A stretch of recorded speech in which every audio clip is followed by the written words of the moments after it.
Hi guys, horror fan here, and today I'm going to do my haunt commentary.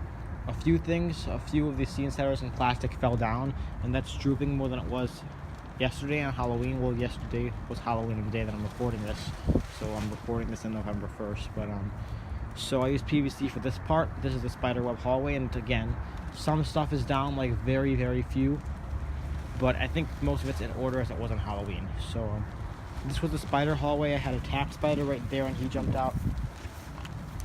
And I had jumping spider right there to jump out. This is one of them that fell down, one of the few that fell down. I was jumping on this trampoline, so there was nothing here to begin with. And right here, this was up, as I said. And I was jumping on the trampoline. I was a clown. I had a silicone mask from Mortal Masks, Whispers. I got mine with blue hair and blue paint. So I was jumping on the trampoline and I would yell out surprise, peekaboo, hi, things like that. And I had clown shoes on too. It was a bit uncomfortable jumping, but it was fine. So I jump out, and I put my hands like on the net, like I jump at the net sort of, and almost touch them. Nobody was here to pull him. There were other actors, but not enough to have one pull him. So I just left him hanging. Normally you would enter through this door for the clown room, but I can't get it shut on my own because literally it's really tight. The door is like a really tight fit inside of the actual shed thing. I want to see the frame, but it's not really a frame. And sometimes we literally have to like pound it in extremely hard, like harder than I can. And sometimes we might even need to use a hammer just to get the door shut. So I can't open it right now. So yeah, normally they would enter through that door, as I said just now. Today we're gonna enter through this door because I explained why I can't open this one, but I can't. They enter through here, and this was off before. This is one that fell down, but it was up. And it would separate the two doors. That one still is off and separating the two doors, but this would be so that way you can't see the other side when you first enter. And after I jumped on the trampoline to scare them, I would run in here as fast as I can. I had the cloud glass on the floor right there, so I would pick that up, and I'd hide like behind this, which again was up on Halloween, and then they'd come in and I'd just press the button, and obviously it's really loud, so it would scare the shit out of them. And right here, just simply more clowns. I was not in this room much. Chester was on. I think I mentioned the two spiders over there in the hallway were on too. Chester was on. Wacky Mo was not. I don't know what happened with the adapters, but like his adapter would often pull Wacky Mo, and he fell down twice while he was on, because I think his adapter crossed with Chester's head or something, and maybe he popped up like and knocked him over. I don't know exactly what happened, but all I know is when he was plugged in, he fell twice, and then I unplugged him and he stopped falling. So it had to have something to do with his adapter. The clown mirror was not on. They were both on, but the homicidal clown here, his head doesn't move side to side anymore. So the lights that were in here, I had that black light on for Wacky Mo. And it went on Chester a little bit, and it lit up the mirror because it's off, but still the frame glows under black light, just like Wacky Mo. And I had this orange light right here, a regular orange light on that. So the orange light's there, and then there's the black light is taped up there.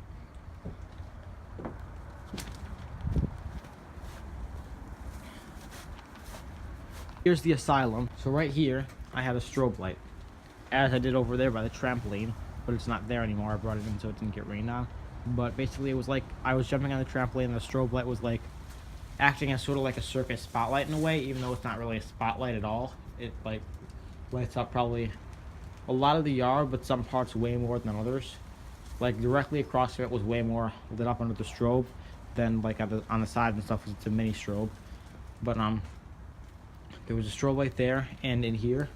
Hanging Healthy, and I had nowhere for him, so I just left him here, and I think he actually looks okay here. Convulsing Nurse, of course, goes in here. Banshee, I have her on a try me button because she's louder, and I want her to start going off, not constantly. I want her to go off right when they walk by, so I had an actor pressing the button. She was on censor. And as far as in here, nothing in here was on because they made too much noise last year, and they just look creepy without even doing anything, so they don't even need to be on. So yeah, at the party, the only thing that was on, none of these were on, as I just mentioned, but the candle was on. It was lighting off. I had it on. Not even Evil Entity was on. because I didn't figure out how to plug him in. Same with Coat Rack Monster. He's the one that I wanted to be on really bad because he actually scares people, but I couldn't figure out a way to actually plug him in. I don't think I had any more extensions left or something like that.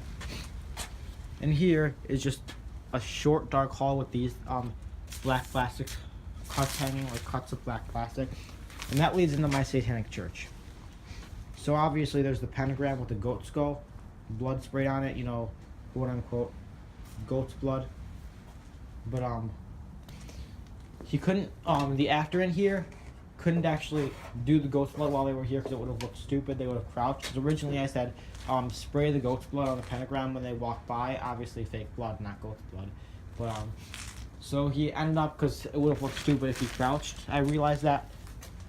So we ended up just spraying a lot on there. We just sprayed the shit out of it before people even started coming in, so it was already bloody when they came in. Not bloody like it was just taken out, but bloody like it actually looks like somebody sprayed blood on it for like a ritual or something. And it does, because it's not completely red like it was just ripped out or something. It looks clean, but like with stuff sprayed on it, and that's kind of what I wanted for it. Levitator Girl was on, and my friend who was the actor, what he did, he had a few things. Like at the party, my brother's birthday party when we also did the haunt, a lot of the times he'd be behind here, and he, this wasn't cut, wasn't stapled before. He would be behind here and he would pop up from these two, and he'd do the baby, because the Morbid Enterprises baby that spins his head around with a pentagram on his face, the harness one. Yeah, he was wearing that harness baby, and he'd press the button, he'd spin his head basically. But after the party, he told me I can just staple this because this one wasn't his best one, so he wanted to stop doing it because it wasn't getting people as much and it was hard to see when they were coming. Another one he did was he would stand up here and scare people, like just act like a statue and then just move in a way that would scare them. And same thing here. This is the one I think he said he liked the best. He would stand right on the side here and people would actually think he's a prop, and then he'd pop out, because then at this point it's like they get in, and as soon as they get in you just get jump scared, because the focus would be like the you know, the altar, or it's really a palette obviously, but I'm using it as an altar. Levitator Girl and the pentagram would probably be like one of the main focuses. And the light in here, which there was no light in there by the way. With the light in here, the light bulb, the actual lights were turned off. It was a Gemmy orange fire and ice light, and I have that out there too for this room. So after they walk in here, it only is logical that after the Satanic Church comes hell. So here's Forest Demon. He was on, but his sensor is not good at all, so he didn't really jump at all. Harbinger was on constant mode, so he was constantly talking, lighting up, doing his thing. And I had no actors in here. In here was the same actor that pushed the button on the twitching banshee, which was right there. The button's right there, see? And he was cutting that, and he would often roll a severed head across the floor at the people walking through, and sometimes that leg too. And here is the flash cracker. I told him, hey, I'm going to tell you I want another button, kind of like how you press the banshee button. I told him, hey, I have another button for you to press. But then we got outside, and I completely forgot to tell him which button it was, so we both forgot. Like, he forgot, because he forgot to ask, like, so which button is it? And I completely, like, it was, like, not even in my mind. I didn't feel like I forgot something or anything. I literally just completely forgot I even said anything about it. But, thanks to me, we had a good opportunity to scare a lot of people in here by him pressing the button of the flash cracker and that making a lot of noise. But, I completely forgot, so we didn't get to do that, sadly. But in here, yes, as I said, he would roll the head when you're actually in here. And there's Jumping Spider and Attack Spider. Sorry about my finger. There's Jumping Spider and Attack Spider, who before were in the hallway, as I said earlier, but I brought them in so they didn't get rained on, just in case it were to rain. I didn't check the weather last night. I don't know if it rained here last night at all. None of the props were on here. And lighting in here and in hell, well, in hell I had another fire and ice light, orange like I had in the Satanic Church. And in here, I had a red light right there that was like shining on here. So after here is the PVC structure that we built. We've got connectors, a bunch of PVC pipe. Then we built the structure. I'm just going to go outside of it and show you the side of what we built. This I needed help with. The rest of it I did completely on my own. but it's nearly impossible to build actual structures like with one person. You'd be running from corner to corner picking stuff up. So the main person who did the most stuff with this, because he knows a lot about structures, it seems, is my stepdad. He was a major help with this. And the winds completely knocked it down, like completely. So like it was literally just a pile of PVC and scene setters. So really quickly, at least the pieces were cut for us, but my mom were able to very quickly figure out which pipes went where based on the scene setters that were on them. So we did that, and we put the PVC back up extremely quickly, like the night before Halloween. And while I was at school, my mom was nice enough to put the scene setters back on it, and when I got home from school, it was done. So obviously, my mom pretty much saved Halloween in a way, because this was completely destroyed, and it was like just as good as it was for the party on Halloween, because it knocked over between the party and Halloween. They were like a few days apart. But as far as what happened in here, we'd walk in, and this is supposed to be a forest. So because this was a forest, we had a werewolf in here, because werewolves are commonly known to be in forests and movies and stuff like that. And I had Rippic Reaper because I thought it was pretty fitting. And in here stood the fourth actor, who was the chainsaw guy. This extension was for the chainsaw, which he held, and he would come in, and because this is a cornfield, which is like the most fitting place in my opinion for a chainsaw guy, he would stand in the cornfield and they'd walk out of the forest, and then he'd chase them. I'm not sure, I didn't see him. He might have even been in the forest. All I know for a fact is that he was in this PVC section. He would chase them out, and he does like a really good impression of like a girl's scream, like, you know, like a really loud ear-piercing scream. He does like a good impression of it. So he'd start the chainsaw up and he'd do that scream, basically, and he'd chase them out. So Scorched Scarecrow and the werewolf, Towering Werewolf, were on at the party, but after the whole PVC structure fell down because of the wind, or was knocked over because of the wind, whatever you want to say, they fell too, and I got suspicious that they broke. I have not checked them yet, which is weird because me and other hunters get worried about props, and we usually check them right away if we think they're broken, to see if they're broken. But at the time, I was much more worried about getting the haunt done and getting the entire haunted house ready for Halloween than I was about one or two props. So that was my worry, and I will check them later to see if they're still working, because he's one of my favorites that I own. Harvester was in here, but he kept falling, and I had him duct taped here for the party, so he was there, and on Halloween he was not there. So after these two scenes, they would be chased down obviously by the chainsaw guy, and they'd come out here, and then I would have ran out here, waited for them to get out. I'd just wait at the side, and as soon as they'd run out getting chased by the chainsaw guy, waited them one last scare. I would stand here with the clown blaster, and I'd blast them as they came out. And that was probably one of, I wasn't looking in there. I wasn't in there the whole time. I was in my scene, so I don't know how scared people got in there. All I know is that this was probably, if I were to guess, one of the best scares in the whole haunt, because I know I scared the shit out of everybody with that. I did in the shed too, don't get me wrong, it was really loud, but here it's like, it's the end of the haunt, they're getting calmer because it's over, they think nothing else is going to happen, and then I blast them with that thing. So I think this might have been the scariest part, but I heard a lot of things about the Satanic Church too, and how he popped out and people actually thought he was a prop. So that might even be another one of the scariest. I don't know which one, but all I know is that I think this was one of them.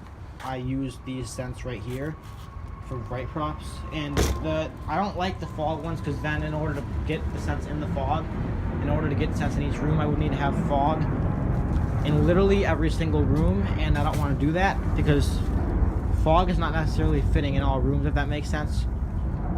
So, and the scent distribution cups, you need the scent distributors, I believe is what they're called, and they cost like, I think, 25 bucks each, or even, no matter what they cost, I don't want to have to spend even more money for each scent.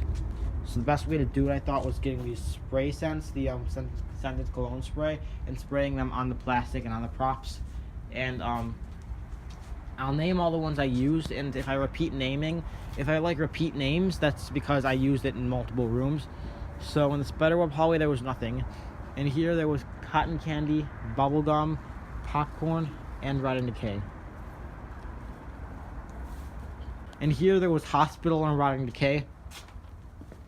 And here was just haunted house and nothing else. I should have put rotting decay on him though, and on him.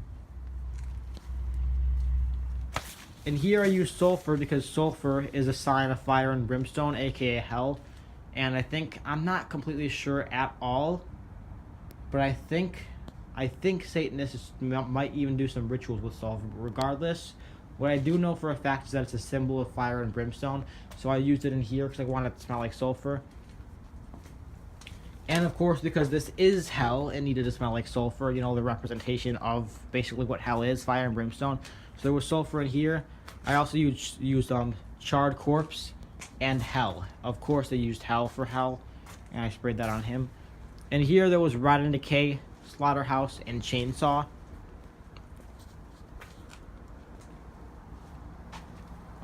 And lastly, in here there was forest. And I wanted to spray chainsaw in there, but I didn't get to.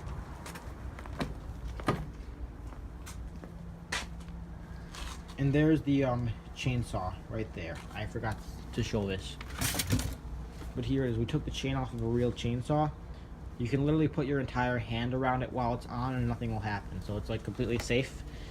And it'll sound and look just like a real chainsaw because it is real, but it can't hurt anybody because I took the chain off. It's a perfect cheap way to do a chainsaw without getting like the fright saw or something that costs like $700. Just get a real chainsaw and take the chain off. I got this one for like $50. So that's it for my haunt this year. I hope you guys enjoyed. Till next time, guys, peace.